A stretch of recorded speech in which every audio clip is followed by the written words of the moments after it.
C'est un plaisir de témoigner sur M. Sayarian, directeur général sortant. Ce que je peux dire du manager, c'est que les ressources humaines ont toujours été au centre de sa gestion. Et pour cela, il s'est appuyé sur 4 axes. La formation, le renforcement des compétences de ses agents. Il en a fait vraiment son credo. Tous les agents de l'ARCOP, on peut dire, ont pu bénéficier de formation, que ce soit de formation diplômante qualifiante ou certifiante. Il promeut la montée en puissance des compétences. Les acquis sociaux, il a permis qu'on puisse souscrire à des plans de retraite complémentaires. Il a facilité l'accès au logement pour les employés et également toutes les compétences sont sanctionnées positivement. On a pu voir des promotions internes de jeunes cadres qui étaient là au début, qui ont pu avoir des postes de responsabilité. Donc la compétence vraiment est toujours sanctionnée positivement. Il nous demande toujours d'être à la quête du savoir et vraiment l'aspect social. Monsieur le directeur général, se fait, je dirais, un plaisir, un devoir d'assister à chaque événement heureux ou malheureux qui puisse toucher un membre du personnel. Je pense que monsieur Niang, on le connaît pour l'importance qu'il accorde à l'être humain et dans sa gestion, ça transparaît tout le temps. Exposer les réformes qui ont été conduites sous la houlette du sieur Sayarian est un immense plaisir pour moi. Déjà en 2014, il a été procédé à la modification du Code des marchés publics pour procéder à la réduction des délais de passation, mais également relever les seuils de passation et introduire d'autres innovations comme les accords cadres. À la suite de cette réforme de 2014, il me vient à l'esprit la grande réforme de la compte publique survenue en 2021. Cette réforme, portée par la loi 2021-23 du 2 mars 2021 et son décret d'application 1443, a permis de rationaliser les organes de la commande publique avec la dissolution du Conseil des infrastructures, la dissolution de l'ARMP, la création de l'ARCOP pour en faire un organe unique de la commande publique de régulation et pour l'assignation à la DCNP, la mission de tout le contrôle de conformité de la commande publique, la création de l'unité nationale du pays. Cette réforme également a permis de modifier le code des obligations de l'administration avec la loi 2022-07 du 19 avril 2022 pour créer l'autorité de régulation de la commande publique et y introduire les questions d'achat plus durable. En application de cette loi, 2 décrets d'application ont été accouchés. Le décret 2022-22-95 portant code des marchés publics et le décret 2023-832 portant organisation et fonctionnement de l'ARCOP. Le code des marchés publics a introduit principalement la notion d'achat public durable qui engage le secrétariat du Sénégal à jouer sa partition dans l'atteinte des objectifs du millénaire pour le développement, notamment l'ODD 12 relatif à la consommation durable, dans ses dimensions environnementales, sociales et économiques. Pour accompagner cette réforme, le directeur général de l'ARCOP a mis en place un comité pour accélérer la capacitation des acteurs pour que ce nouveau code des marchés publics soit une réalité au bénéfice d'une meilleure inclusion sociale des femmes, mais également des jeunes.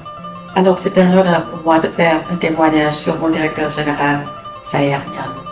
Pourquoi? Parce que, en réalité, c'est un homme qui a une vision éclairée dans la gestion du contentieux relatif à la commande publique. Sayarian me fait penser par rapport aux décisions du CRD à l'apaisement, à l'écoute, à la synthèse et puis surtout à la recherche toujours effrénée d'une bonne solution adaptée au dossier, adapté au contexte mondial. Pourquoi? Parce que c'est un homme toujours à l'affût des innovations dans le domaine de la commande publique sur la scène internationale, avec une volonté toujours soutenue d'appliquer les enseignements requis de part et d'autre à travers le monde au Sénégal dans la gestion du monde entier. C'est ce qui fait qu'en réalité tous les acteurs de la commande publique ont confiance à la qualité des décisions rendues par l'organe. Et également, ce qu'il faut mettre en exergue, c'est par rapport à la gestion des enquêtes de la commande. Un homme toujours à l'affût de la formation, d'une bonne formation, d'une capacitation des acteurs de la commande publique, les autorités contractantes, le secteur privé, les autres professionnels, la magistrature, tous ces organes-là qui interfèrent dans le traitement du contentieux de la commande publique. toujours les former pour les mettre à l'aise par rapport à la complexité de la matière relative à la commande. Par rapport aux enquêtes, toujours, on est en train de rechercher dans le cadre des investigations menées par la cellule d'enquête. À l'issue de notre investigation, lorsque le CRD statue en formation disciplinaire, Saher Niang est toujours à l'écoute du secteur privé, toujours à l'écoute des circonstances de la cause, pour, in fine, proposer aux membres du CRD une sanction administrative adaptée au contexte, adaptée aux circonstances de la cause. Au niveau des acquis, on peut donc dire que l'autorité de régulation de la commande publique a pu diversifier déjà ses programmes de formation. Diversification de l'offre de formation matérialisée par des plans triannuels déclinés en plans annuels. On peut dire prise en compte des différentes sensibilités des acteurs de la commande publique, que ce soit le secteur privé, la société civile, que les autorités contractantes dans leur ensemble. On peut également souligner le partenariat avec les différentes écoles de formation qui se fait avec les universités de manière à démocratiser les enseignements au niveau de la commande publique. Autre acquis substantiel, c'est la professionnalisation des acteurs de la commande publique qui nous a permis de mettre en place une charte de compétences matérialisée par la création de 3 métiers, les inspecteurs, les assistants et les contrôleurs en commande publique. Autre acquis non moins important, c'est l'appui technique qui est fait en direction des autorités contractantes avec l'appui donc des partenaires, moi je dirais des partenaires techniques qui ont fait confiance à l'ARCOP pour lui confier des pans importants de leur formation au bénéfice exclusif de la rationalisation de la commande publique. Autre acquis, c'est l'évaluation qu'on peut faire de tout ce dispositif qui a été mis en place. Depuis 2008, nous sommes actuellement en 2024, et l'évaluation qui a eu donc positive selon les standards de OCDE que nous partageons avec toute la communauté, n'est-ce pas, des pays dans le monde. Le directeur général, M. Saher Niang, a très tôt compris que malgré les performances réalisées dans le secteur de la passation des marchés publics au Sénégal, notamment avec l'intégration des achats publics durables, avec la professionnalisation, les performances réalisées en matière d'audit, le défi de la modernisation devait être relevé. Donc, l'ayant compris, il a très tôt inscrit comme axe stratégique dans la vision de l'institution la dématérialisation comme priorité. Et dans ce cadre, il nous a engagés dans un projet de dématérialisation des procédures de passation de marchés publics dans le cadre d'un projet Kernel. Et dans ce projet, en général, très souvent dans la plupart des pays, ce sont les partenaires techniques et financiers qui sont venus apporter leur contribution. Parce que les projets EGP sont en général des projets coûteux. Mais au Sénégal, il nous a toujours demandé de commencer en attendant que les bailleurs viennent nous rejoindre. C'est dans ce cadre que chaque année, il avait mobilisé des ressources, tout en comptant sur l'expertise locale. Parce qu'en la matière, c'est vrai que pour la plupart, les vendeurs de solutions sont des structures étrangères, mais lui, il a toujours compté sur l'expertise locale. Et c'est cet engagement qui nous a permis aujourd'hui d'avoir un projet dénommé Kermel, un projet de dématérialisation intégrale qui répond aux standards et qui permet au Sénégal vraiment de pouvoir digitaliser les procédures de passation de marché.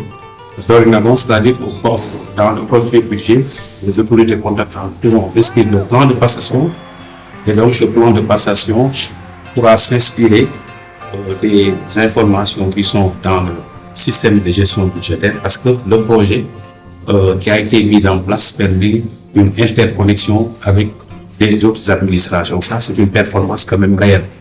Pour la première fois au Sénégal, nous avons pu mettre en place un système de dématérialisation qui permet de s'interconnecter avec les autres administrations, notamment Ce système également va permettre la soumission électronique. Donc, dans ce cadre, ce projet Kermel qui a été mis en œuvre sera lancé très prochainement. Et avec ce projet, vraiment, le Sénégal a franchi un pas important dans la perspective d'une dématérialisation intégrale. Et cet effort a été couronné de succès parce que les partenaires techniques et financiers, sentant l'engagement du Sénégal et le sérieux dans cette vision stratégique, sont venus nous accompagner. C'est dans ce cadre que la Banque mondiale récemment a mobilisé un expert pour appuyer le projet de dématérialisation intégrale grâce aux efforts consentis avec la participation active du directeur général. Donc, globalement, nous pouvons saluer à sa juste mesure la vision stratégique du directeur général M. Sayer Niang, qui permet de maintenir le niveau du Sénégal, le système de passation des marchés publics du Sénégal au standard. Alors, je retiendrai la rigueur dans le travail, très rigoureux. Je retiendrai la générosité intellectuelle. Pourquoi je dis générosité intellectuelle? Je suis arrivée dans un milieu qui n'était forcément pas le mien, où il fallait communiquer sur des choses très techniques. Alors, Sayer me prenait très souvent des GCR dans son bureau, avec beaucoup de patience, avec beaucoup de techniques, m'expliquer les choses qui me permettaient d'aller à mon tour parler, m'exprimer, communiquer avec mes consoeurs et mes confrères. Et ça, c'est vraiment de la générosité intellectuelle. Et je dirais enfin le respect, très respectueux de l'autre, très très respectueux. Sayer, c'est un homme merveilleux, bienveillant et très humaniste, qui sait s'occuper des autres. Il sait se faire entourer et aussi il sait faire grandir ses collaborateurs, ce que j'ai beaucoup apprécié en visitant souvent la République du Sénégal. Et grand travailleur aussi, réformateur, il a su façonner le paysage de la commande publique au Sénégal et aussi au sein de notre union, je parle de l'UMOA, en faisant avancer l'agenda des différentes réformes au sein donc de notre observatoire régional des marchés publics. Et souvent lors des débats, il pouvait faire de très bonnes réflexions et rappeler même l'historique des faits, des changements pour établir des évidences et mettre d'accord tous les bords, parce que ce n'est pas souvent évident de concilier les positions des différents pays lors de ces rencontres.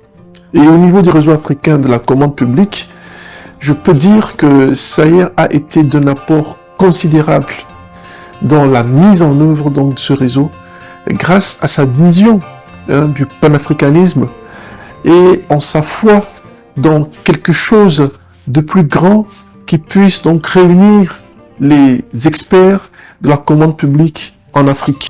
Ce que je retiens de lui, c'est un grand monsieur qui a été au service de la commande publique pendant de nombreuses années. Nous souhaitons un bon vent à M. Sayer.